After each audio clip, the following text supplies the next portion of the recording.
Tips on still life setups. This presentation is meant to give students some ideas on how to go about choosing objects and organizing their still life setups. Our first few projects will deal with the drawing technique called blocking. We will then move on to working with value before getting into color. For the first few projects, I think it's important to start with relatively simple objects for our still life setups. From there, we can begin to create slightly more complex setups. When choosing objects, look for interesting shapes and contours as well as variety. You can choose objects that are interesting in terms of their forms or that tell a story. For the blocking project, we will begin by creating several drawings of a single object. If possible, include a white or other solid color backdrop to minimize clutter. Any of the following objects would work well as subjects: vases, teapots, lamps, fruit such as apples, pears, bananas, plastic or real is okay, wine bottles, coffee cups, personal items such as sneakers, backpacks, and hats, and tools such as hammers, screwdrivers, etc. Of course, this is just a partial list of objects you can use.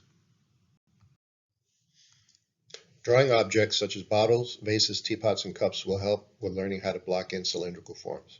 For cylindrical forms, using the seeing through approach is key in establishing ellipses and curves, as you can see in the bottom of the bottle.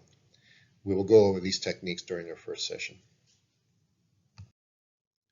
As we proceed with blocking, we will add more objects to our still life setups. When combining objects, we can choose to harmonize the forms or create interesting contrasts. It's a good idea for now to choose objects that differ in size and shape. Arrange objects so that at least two of them overlap from your vantage point. Composing your setup is key. We will talk more about that in session 2. As we move into our value studies in session 3, I prefer to use white or off-white objects when starting out. I also look for objects that have matte surfaces with a minimum of reflections and decorations. This is so we can focus more on the shadows. A white or off-white surface and/or backdrop is helpful. Again, this allows us to focus more on the shadows. For these drawings, we will need a single light source, such as a clip-on lamp or tabletop lamp.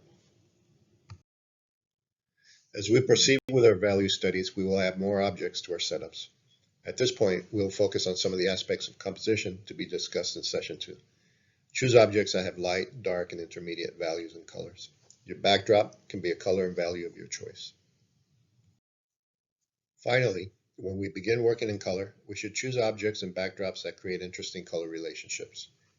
Once we begin using color, you can refer to the color schemes discussed in session 9 and choose objects and fabrics based on a simple color scheme.